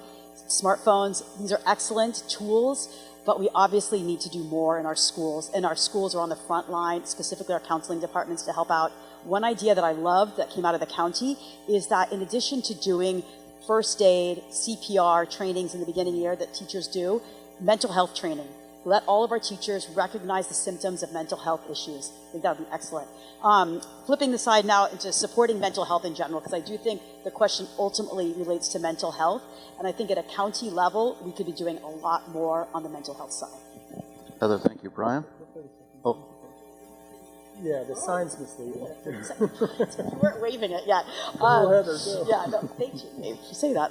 No, on the mental health side, what I did want to mention is the county obviously has significant resources going to mental health, but there's a grand jury report about this, about how difficult it is to navigate the mental health system at a county level, and I would love to see that very much in the focus, especially, like I said, after coming off the pandemic.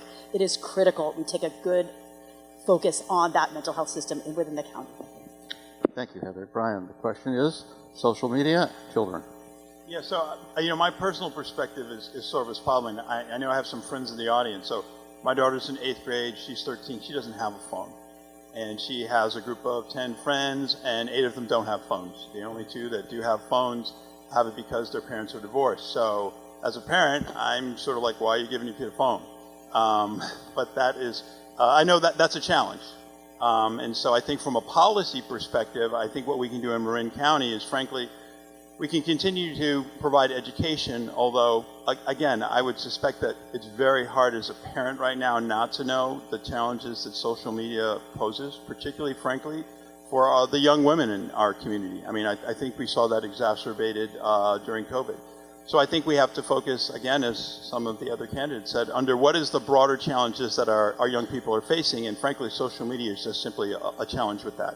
So I think always education through the county, augmented through the schools, like how can we reach our kids outside of the school? How can we support those families that are in duress, economically, socially? How can we support, in particular, single moms, right? Those kind of families that might not have access or challenges, or might need the phones for purposes of safety and or communication. I said it earlier, and I will continue to come back to this. How can we find a way to support the most vulnerable? I certainly will not use the fact that my family is able to function with our 13-year-old daughter without a phone as a paradigm model, and to be empathetic and supportive for those families that require support. As a county that has wealth among a lot of us, not necessarily all of us, we should be willing to reach out and support them financially, psychologically, in any way that we can, particularly our young people. Of our 4 candidates, would anybody like to take the rebuttal option to say anything else on the topic? No. We have... people have submitted a terrific list of questions tonight, and we have 2 left. So if anybody else has a last-minute something, let me know now. Yes, there's back there. But as that's brought up, I'll ask the next question, and Gabe, you're going to start, and this will be the last one. Actually, it won't literally be the last one. It will be the second to last one. Thank you very much. To all candidates, and we said, I think it just said we're going to start with Gabe. To all candidates, what mistakes do you think Katie Rice made as a supervisor? What would you do that would be different for the community? Well, I'm going to start answering by saying what Katie Rice did right. I think she's worked her butt off. I really appreciate what she did. You know, Brian was talking about the priority of wildfire safety. She really helped, you know, along with, you know, the county fire department get Measure C in place and the Marin Wildfire Prevention Agency. I think one thing I've wanted to say, you know, my earlier website, it was more of a blog, that my principles as a leader is when you make a mistake, admit it and really be clear about it and try to move on. And I think, you know, I have the same about if any four of us get elected and make mistakes, I would want to extend the same. For Katie, I think the big three that have been in the media have been Flood Zone 9, 1251 South Alicio, and Sir Francis Drake Corridor. And I could talk about all of them in depth. I'll just talk about 1251 South Alicio. I was there today. I do think that it was a well-intentioned project. I think it will succeed.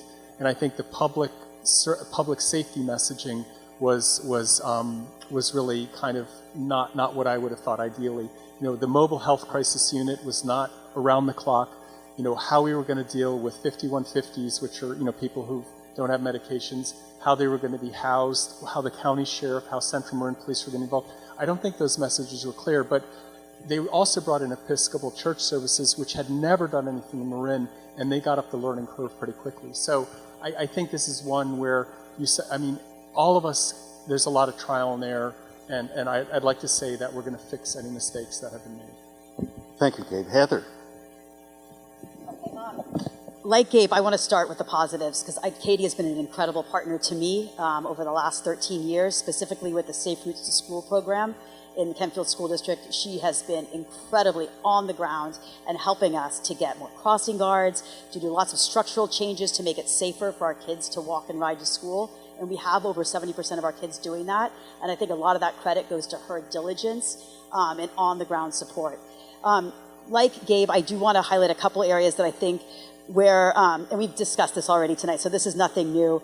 I think on the side of engagement and communication, fiscal transparency, and oversight, I think there have been some mishaps. And I don't point to Katie directly on this. She just happens to be at the top of the pile here. But and there's probably lots of different reasons. But if we bring up the examples of Flood Zone 9, I'm glad that Gabe brought up 1251 South Alicio, which is another project that I'm very familiar with, and the Sir Francis Drake Upgrade the Drake projects. All three of those, I think if there was more community outreach and before projects were approved and money was spent, I think that would have gone a long way to the success of those projects. Thanks, Heather. Brian. Yeah, sure. You know, it's always difficult to want to point out someone's mistakes when they're not here to sort of defend themselves. So I'll again sort of speak to Katie's personal strengths. I've had an opportunity to work alongside her since 2017. I'm on TAM and Marin Transit, and frankly, what I've always found about Katie is her integrity. I think she's done an incredible job of hiring aides. I think if you talk about anybody in the district, that they found her aides to be incredibly responsive and attentive. In terms of mistakes that Katie's made, you know, my sense is, look, we can all do better. Missteps have been made, but certainly I'm not sure that I'd be entirely comfortable when I leave town council if somebody's like, well, what are the mistakes that Brian made? I'm sure there would be a laundry list. All I can say is that I would hope that I would conduct myself in offices I conduct myself in the private sector when I'm running a business, that I'm forgiving of others' mistakes. I attempt to learn from them. Right. Thank you, Brian. I answer all the questions, and I supported Katie as Hal Brown asked me to when I was a town council member a while back. And I say when you're not a paid position that all volunteers, whether you agree with them or not, should be valued because we're volunteers. And even if you disagree with us, we're doing it because we care. When you have a paid position and you're going to get into battle and ride out in front on a white horse, you can expect to take some shots. So here are the shots. I think she drove the floodplain over the cliff. And I don't think that she was, it was a good idea, but when it started to go sideways, I don't think we brought it back. And I think that was a misstep. I don't blame her because I have a lot of passion for my ideas, and a fault of mine is sometimes I drive without looking, peripherally, but I think that was a mistake. The second thing is not getting involved sooner with this Fairfax San Anselmo Children's Center when we asked for help. Asked for help, got nothing. That's the kind of leadership that has to be corrected. The third thing is I felt that there was poor communication and transparency and the inclusion of dissenting ideas. We are not going to get there if we think we know everything. You need to include dissension in the decision-making process so we can make good decisions. And finally, the reason I ran for this position is because I'm incredibly disenfranchised with an us versus them mentality, and I think that was kind of what's been created here instead of a consensus mentality. Thank you, Brian. Gabe. I think I answered. Oh, you've done that right. Is everybody not? Yeah, I think we've all anybody want to rebut? No. Okay. Here's a direct question that's going to go to Heather first. What should be done with the Marin Town and Country Club site? What's your vision? I guess the better word is vision for the Marin Town and Country Club. Yes, I was like, who is out there? It's a great question, Mike, and I think that the very specifics of that, it's been on the list, I want to say, for how many years? Probably like 20 years has been on in terms of like potential housing, at least. And I think what's interesting about that site is obviously it's a lot of land, and it looks very promising, but we didn't talk about this yet, but in terms of what I think are good potential housing sites, one, close to transit. And I think for us in Marin, close to transit means the 101, not Sir Francis Drake as much. 101 is the best sites for transit. And there's a lot of good examples of what that could look like. I think it has to be close to services. And I think that's really, really important. And close to other area kind of multimodal transport. So those are the three that I see as, if you're going to take bus to bike to walk. I'm not sure if that fits the bill. I don't think it does in this case. I know it's on the list, but everything that's on the list does not necessarily need to be developed in a way that it was envisioned. Saying that, as I mentioned earlier, we have an affordable housing crisis, and we absolutely need to look at all options. So I would like to engage and figure out, maybe there's a solution out there that could be an interesting one to think about. Maybe we should talk about this in kind of in a different outside the box thinking way. So I would be open to that. Brian, Marin Town and Country Club is the question, and the question is vision. What's your vision for the site? Well, I know a certain columnist from the IJ dreams about that site for housing. I used to play there when I was a kid, Look, I mean, I respect property rights, so I think ultimately, right, like Fairfax has a citizens initiative that prevents it from from housing. I've heard to the grapevine that various people have looked to see what's going on there. I mean, ultimately, I think the private property holders need to sort out what is possible then, and then the housing possibilities come clear. My vision is ultimately like the private sector would resolve whatever that layer is. Then you have to go to the community of Fairfax and sort of see where they are comfortable with. But certainly in terms of housing that's close to downtown, walkable, I think that, traveling along the San Anselmo, along Sir Francis Drake is actually a very interesting corridor. I know that people have explored the possibility of housing at Andronico's. There's the bus stop right there. I know years ago in San Anselmo, there was talk about doing some kind of mixed-use housing that wasn't 7 or 8 stories down by the post office. So, I think optimism springs supreme. That might be an interesting place for some kind of housing that reflects the small town character of Fairfax as it sees fit. Ryan, former Fairfax Town Council member, you're next on what about your vision? I got this one. For those of you that don't know, that this is the only piece of property in the state of California that was ever zoned by proxy, right? And it's a floodplain. So my first idea is leave it a floodplain. Let's not do the same thing we're talking about and build all on top of it. And to jump on what Brian said, this is somebody's private property. I mean, the temerity of somebody to come over to my house or my property and tell me what I should do with my property should probably bother me. It is a big piece of property, and it does have amazing history. And it does need to be considered because we all have to consider all options. But in order to do anything there, it's going to have to go through the voters of Fairfax. And there's a reason that it was voted like that. Because it is a choke point of our town. And when I talk to you, when I abutted my own concept, evacuation routes, we have to be careful how we do this. You know, building on the available land is not always going to be the smartest idea. If it's flood, well, there's a problem. If it's evacuation, well, there's a problem. Just because it's an option doesn't mean it's a smart option, right? And the final thing that I want to think about is, you know, as I try to now solve the concept of the Fairfax San Anselmo Children's Center, you know, there's an option, you know, low use, easier to build, something that serves the community, you know, like, someone think of that? You know, we're going to put $14 million into a bad space because of fire evacuation, but we haven't really talked about maybe moving it to there for the costs. You know, at the end of the day, it is someone's private property, and I think we have to be very cautious how we step into that arena. Dave Paulson. Thanks. It's nice to go last because, you know, we're obviously a very smart group up here, and I get to piggyback. So piggybacking on Brian, I do think that the land ownership piece and the consent there is really important. And what Ryan was saying about the fire and evacuation routes. So, you know, the thoughts that went through my mind, you know, thinking about that property were first, you know, as a supervisor, you know, you can't force this on Fairfax, but what would the facilitation of the conversation look like? I would start with the environmental impact report. So let's really look, and that's something that's, you know, very true in Flood Zone 9. You mentioned it in Ross. So what are the risks from flooding, from fire, from earthquake? You know, earthquakes, when we haven't mentioned at all, many of these buildings really aren't safe.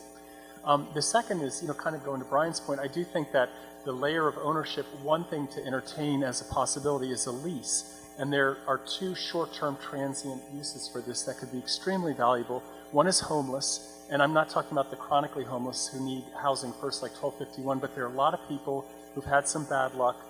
It could be me, you know, you lose a job or something happens, and you can get back on your feet. You need that boost.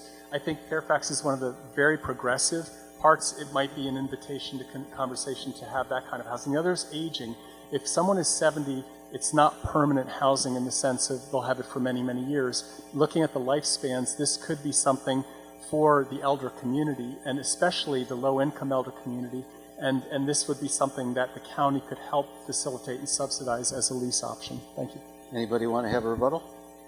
No? Okay, this is the last question. It's a lightning round question. It comes from the audience. This is not my question. And it says last question. And the order will be Ryan, Gabe, Heather, and Brian on the lightning round question. Ryan. Yes. Who wins the Super Bowl? 49ers. All right. Gabe. Same. They're playing it safe. Heather. Brian. My daughter's a huge fan of Patrick Mahomes, so family first. Thank you very much. It's a tough question here, you know, and we want to give you the opportunity, 3 minutes each, to tell the good folks here why they should cast their one ballot for you for county supervisor from district number 2. And we're going to start in reverse alphabetical order with Heather first. And then, Gabe, Ryan, and Brian. Okay, well, first of all, thank you all for your patience of getting through this tonight. I know it's a long time. So I'm going to close with some prepared remarks. As I've spent time with residents over the last several months, I've heard over and over a frustration with transparency, accountability, and inclusion. While challenges like housing affordability, climate change, wildfire prevention, homelessness, racial equity, and traffic exist, I see a vibrant future for Marin. I grew up in Marin in the 70s. The kids I played with were the children of firefighters, teachers, plumbers, and small business owners. I loved my childhood. Our local community was close-knit, neighbors looked out for each other, and most people lived and worked in the county. Marin is now at an inflection point. I continue to be optimistic that with the right leadership, we can create a healthier and more equitable community. Housing is a central topic, but our issues actually run deeper. We are not individual neighborhoods, towns, cities, or districts, but a community that relies on one another, traveling a shared path. Community engagement has never been more important in Marin, and by tackling our issues as a community, we will be stronger for it. My door will always be open. I welcome collaboration and different perspectives. I'm honored to have the endorsement of Planned Parenthood, the Marin Women's Political Action Committee, the North Bay Labor Council, the Marin Association of Public Employees representing 1,300 workers, SEIU 2015, and 500 plus community members. I would be honored to earn your vote. Thank you again for your time tonight. Thank you. So I just wanted to start off saying that this whole campaign and race has been really one of the experiences of my life. I have learned so much. I've learned so much from the other candidates, and I don't ever want to end the evening without thanking them. And to, quote Dick Spotswood, by respecting each other, I think we're respecting you, the voter. We really want you not to see negativity, but to see who's going to solve problems. And we all have different, some differences here. What I've learned is that I really want to serve. And I've also learned that I think I'm able and that I'll be a really good supervisor. I think one of the main central points of my campaign has been to try to get ahead of problems before they become a crisis. And from the time I got on the town council, I've tried to really do my homework. On housing, I've worked on the housing element. I've worked on rent control. I've worked on subsidies. I've tried to develop a coherent vision to tackle one of the hardest problems. With flood zone and fire zone, I've been there. I've been on the committee meetings. As a trained scientist, I've really looked at what the technical options are. And as a human being, I've tried to see how do we get people to talk? How do we get past the polarizations which are everywhere now? I've been building a detailed plan on health and human services. I think it's hard to apply as a board of supervisor without a deep vision on health and human services. It's a third of the budget, and I've assembled some experts. The person who ran health and human services for 14 years, the head of Vivalon, and 2 other community members to advise me to really take what I've learned working at 3 hospitals and being a clinician for 250 patients so that I can address mental health and all the different health and human service issues. I think that's one of the main distinguishing characters. It's really one of the reasons I decided to run. As a supervisor, I will listen. As a mayor, I had 40 office hours. At 1:30, you could come to City Hall and my door would be open, and whoever you were, I didn't care. I would talk to you even if you were outside the district. As a supervisor, there are about 40 neighborhoods in District 2, and I've walked all of them, and I would reach out to all of them on a once-monthly basis and get your input. I'll take political risks. I'm taking them right now. A lot of renters don't like me, a lot of landlords don't like me, but I've really fought for some legislation that I think will protect about 200 to 300 seniors, put my money where my mouth is, keep them housed so they have quality of life. Lastly, the endorsements. It's really a beauty contest. And I have to say, I've gotten the endorsement of my council members. I've gotten the endorsements of key agencies, including Marin Wildfire, Ross Valley Sanitation, and several of the school districts. But perhaps the most flattering endorsement is the Marin Democrats and the Marin Young Democrats looked at us and said, we can't endorse anybody, but both have come out and endorsed my work. So they're standing behind what I'm doing in the housing sector. I really hope I've earned your vote. Thank you.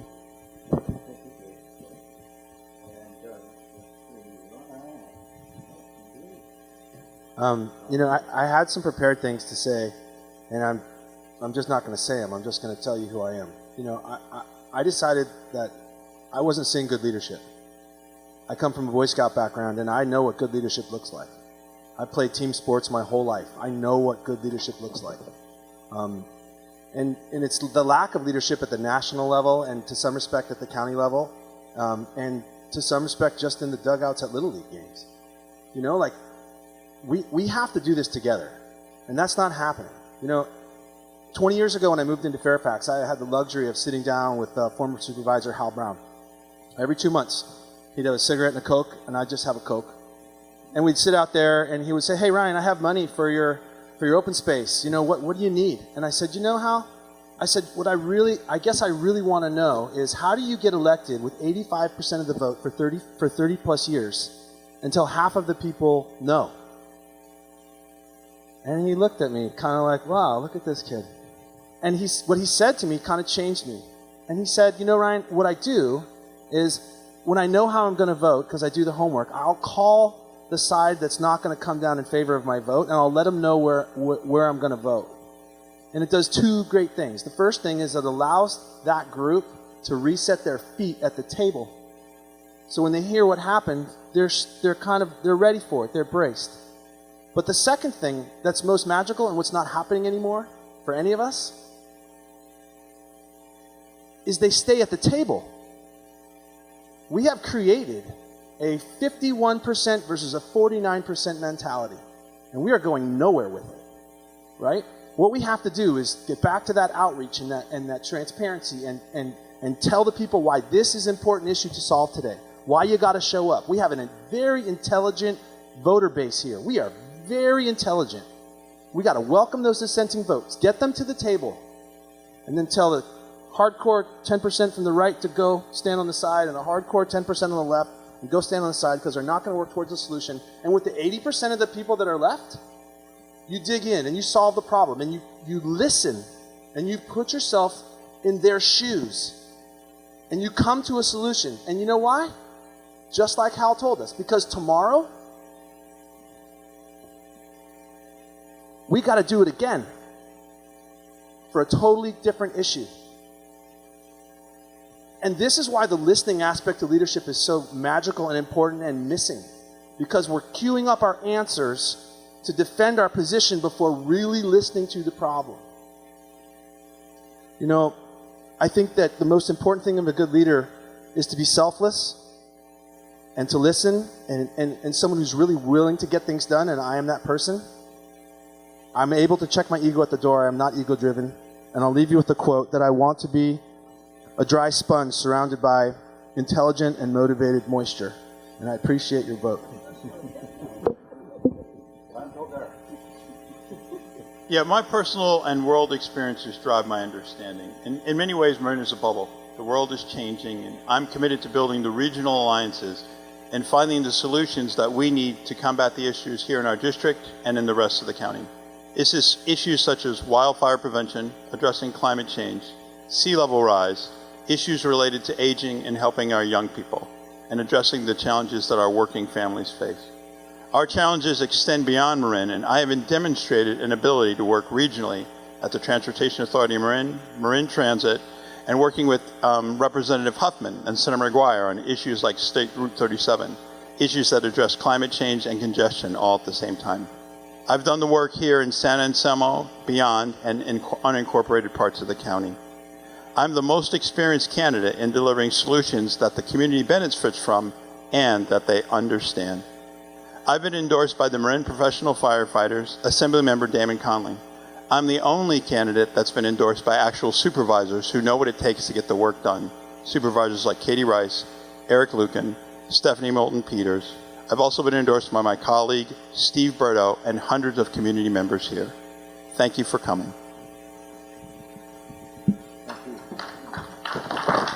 Thank you, Brian.